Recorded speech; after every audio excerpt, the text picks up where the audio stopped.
다음은 동기부여로 선포한 메시지를 진단해 보는 것입니다. 그러면 어떻게 진단을 하냐? 설교하는 현장부터 진단해 보겠습니다. 설교하는 현장에서 성도들의 반응이 어떻게 나왔는가입니다. 성도들에게 긍정적인 반응이 나왔는지 부정적인 반응이 나왔는지, 즉 성도들이 동기부여 설교를 수용했는지 거부했는지. 실제적으로 목사님들께서 오해하시는 것 중에 하나가, 설교를 할 때 성도들이 아멘 소리를 할 때마다 수용됐다고 생각하시면 안 됩니다. 아멘을 한다 할지라도 성도들 내면에 성도들이 판단하고 결정되어졌던 부분에 있어서 당신들의 판단과 결정과 어그러지는 메시지가 유입이 되면 성도들은 습관적으로 아멘으로 하였지만 내면적인 면에서 수용을 하지 않습니다. 그것은 실제적으로 성도들이 현재 처해 있는 상황과 여건과 조건과 그네들이 가지고 있는 정서로서의 고정관념과 상반됐을 때는 절대로 받아들이지 않습니다. 그러면 그래도 목사님들께서 성도들을 향하여서 그네들을 전부 스케칭했던 내용으로 필요한 메시지로 제시하였기 때문에 그 메시지가 전달되었는지 안 전달돼 거부되었는지에 대한 내용은 반드시 성도들을 향하여서 진단의 내용으로 진단의 매뉴얼을 적용해 보면 실제적으로 이해할 수 있는 것입니다. 그러면 진단하겠습니다.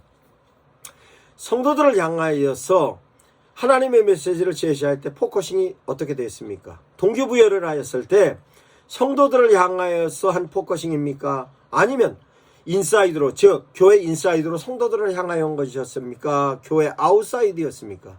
그러면 사이드로 교회 인사이드였으면 타겟팅으로서 실제적으로 동기부여에 관련된 내용이 타겟팅으로서 성도가 정확하게 타겟팅으로서 일치했습니까?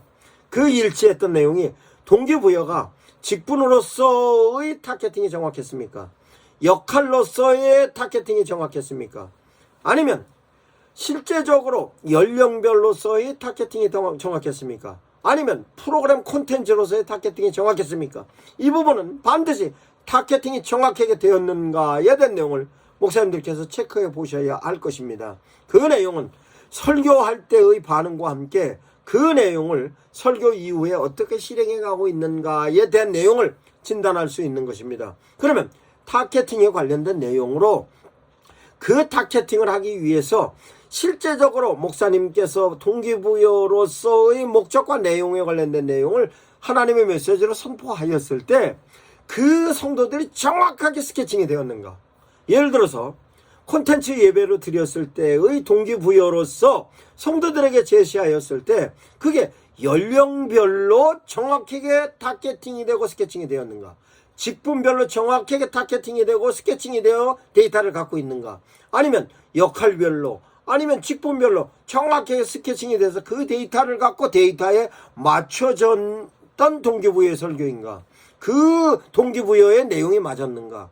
동기유발의 동기부여에 있어서의 그 목적도 맞았는가? 반드시 스케칭으로서 분석을 해보아야 하는 것입니다. 즉 동기부여를 주제로 하는 설교로서 그 설교가 샘플링이 어떤 예배에 되어졌는가도 반드시 분석해야 하는 것입니다. 그러면 대안적 플랫폼에 관련된 내용으로 진단해 보겠습니다. 실제적으로 동기부여 설교를 성도들에게 했습니다. 그 동기부여에 있어서 성도들이 전체적인 부분에 있어서의 내용이든 부분적인 부분에 있어서의 내용이든 그 내용이 세부적으로 구분을 해서 타겟팅까지도 되었습니다. 그러면 타겟팅으로 분석되어지는 데이터와 함께 일치했다 할지라도 그 내용이 실제적으로 어떻게 디자인이 됐냐에 따라서 바란스가 맞을 수도 있고 바란스가 맞지 않을 수도 있습니다. 그러면 동기부여 설교로 스케칭까지 되어졌던 자료로 데이터를 가지고 하나님의 메시지를 선포하였을 때 그 메시지의 내용이 실제적으로 하나님의 의지적인 메시지, 의도적인 메시지, 이행하시는 메시지, 의미적인 메시지, 이게 전적으로 메시지 부분에 있어서 맞아떨어졌는지 확인해 봐야 합니다. 뿐만 아니라 메시지로서의 내용이 실제적으로 형식적인 면에 있어서 계시로 제시하였는지, 계율로 제시하였는지, 교훈으로 제시하였는지, 아니면 성경 내용을 채택해 썼는지, 아니면 상황을 가지고 했는지에 관련된 내용으로 메시지가 정확하게 정리가 되었는지를 보아야 하는 것입니다. 이것은 반드시 스케칭이 끝난 이후에, 즉 분석적 플랫폼을 통하여 스케칭이 끝난 이후에 대안적 플랫폼으로 하나님의 메시지를 이해하여서 그 메시지에 관련된 내용이 정확하게 설교자가 이해되어져 있는 상태에서 성도들에게 제시해야 하는 것으로 반드시 진단이 되어야 하는 것입니다. 그러면 하나님의 메시지에 관련된 내용이 정리도 된 것이 일치했다 하였으면 그 메시지를 실제적으로 적용을 함에 있어서 그 메시지, 설교의 메시지가 성도들로 하여금 인바운드로 제시하는 메시지였는지 아웃바운드로 제시하는 메시지였는지, 그 현재 상황에 맞춰서 예배의 상황과 타겟팅으로서의 성도들의 상황과 여건과 조건에 정확하게 진단의 메시지였는지 아니면 방향 제시의 메시지였는지, 인바운딩이었는지 아웃바운딩이었는지 적절했는가 진단해야 됩니다. 그럼 바운딩까지 진단했으면 그 다음은 은혜의 방향으로 맞았는지 믿음의 방향으로 맞았는지 아니면 복합적으로 제시하는 것이었는지 진단해 보아야 합니다.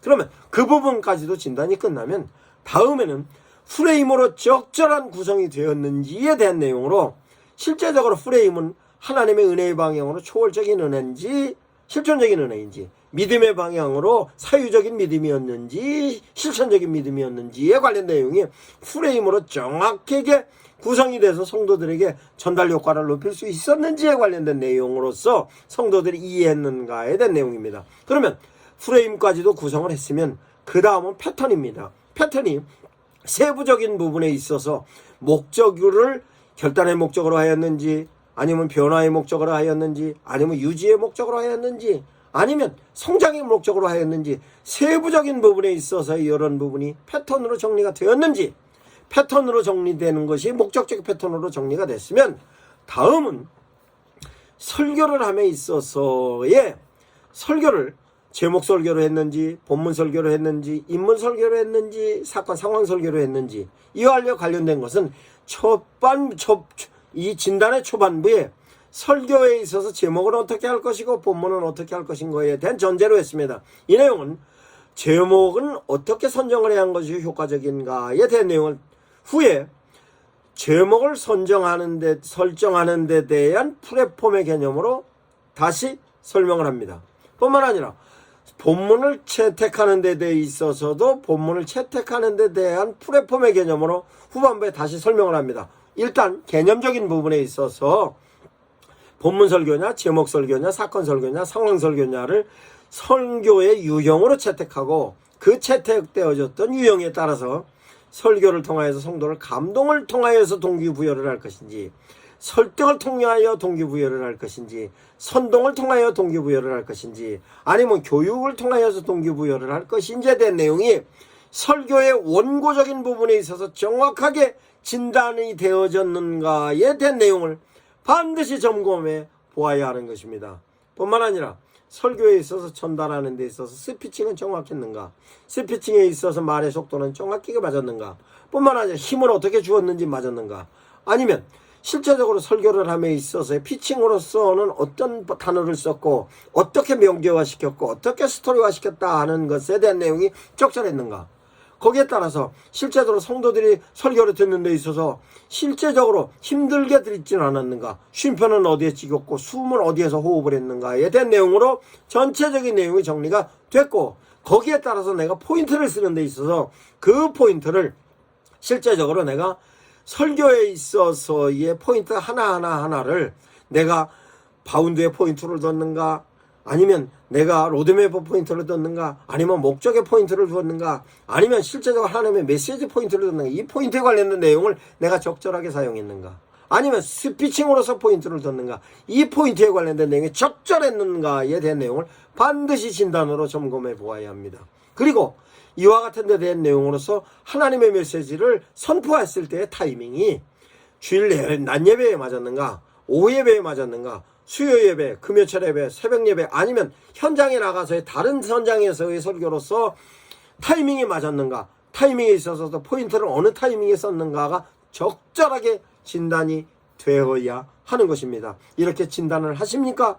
이와 같은 데 된 내용을 목사님들께서는 당신 스스로가 설교하기 전에 리허설을 통하여서 한번 점검을 해보는 것도 효과적이지만, 그 부분 리허설을 통하여서 점검도 할 뿐 아니라 설교 이후에 요즘은 모든 목사님도 설교 영상으로 찍으니까 그 영상을 다시 한번 모니터링을 해서 부족한 부분은 보완해야 하는 것입니다. 그러면 실제적으로 이제 적용하는 부분에 있어서 실제적으로 성도들이 하나님의 메시지를 선포할 때 성도들의 반응이 어땠습니까? 긍정적이었습니까? 부정적이었습니까? 성도들이 수용했습니까? 거부했습니까? 성도들이 행동적인 반응은 어떻게 나타났습니까? 성도들이 하나님의 메시지를 수용할 때의 자세는 어떤 자세였습니까? 전부 체크를 해야 하는 것인데, 실제적으로 체크하실 때의 부분이 긍정적입니까? 부정적입니까?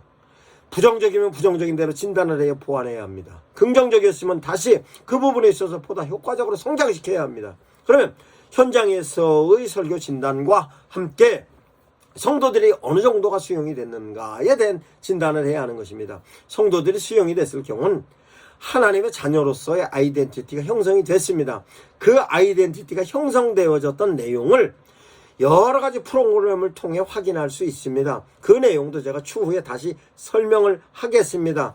성도들이 하나님의 메시지를 수용을 하는 데 있어서 어떻게 수용을 했는가에 분석하는 데 대한 내용을 다시 추후에 설명을 하겠습니다. 그러면 실제적으로 수용이 되어졌을 때에 성도들은 크리스찬으로서 하나님의 자녀로서 자긍심을 느끼고, 자긍심을 느끼면 그 자긍심을 느꼈던 것 갖고 삶에 적용하여서 하나님으로부터의 축복의 증거가 나타나는 것입니다. 즉 성령의 역사하심을 통하여서 삶의 현장에서의 하나님의 축복의 모습이 행복감과 희열로서 나타나는 것인데, 그 행복감과 희열이 나타나면 자랑하고 싶은 것입니다.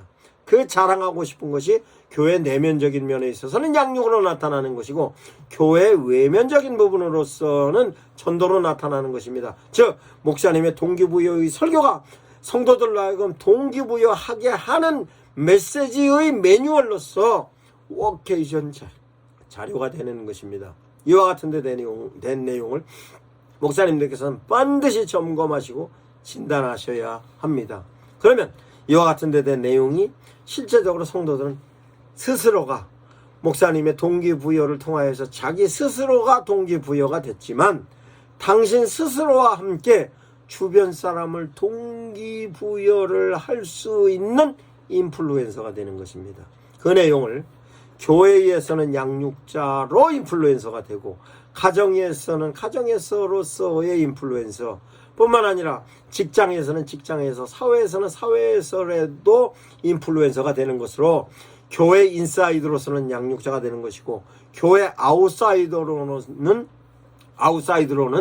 전도자가 되는 것입니다. 이와 같은 데 된 내용을 목사님들께서 확실히 진단의 개념으로 추후에 동기부여 설교에 있어서는 나는 이런 부분은 보완해야 되겠다, 이런 부분은 효과적 다시 한번 써야 되겠다 라는 부분까지 정리가 되는 것으로 정리가 되면, 그 내용을 통해서 2차적으로 제시하였을 때는 적용하는 것이 성도들로 하여금 전체적인 내용을 분석하는 피드백과 함께 다시 그 분석했던 피드백에 의해서 만들어진 설교로, 설교 효과가 다음번 동기부여는 현재보다 훨씬 나은 설교로 할 수 있는 내용으로서 만들어질 수 있는 것입니다. 이것은 설교에 관련된 내용을 진단의 매뉴얼로 반드시 진단해 보아야 하는 것입니다. 그러면 이와 같은 데 된 내용이 목사님들께서 설교를 효과적으로 할 수 있는 부분으로 성공적인 설교이고, 이 부분은 현재의 상황이 위기 상황에 대하여서 보완과 대안으로서 목사님들 설교가 성도들을 하여금 적용해야 하고 사회를 향하여서 제시되어야 하는 메시지이므로 반드시 목사님들은 성공적인 설교를 하셔야 하는 것입니다. 감사합니다.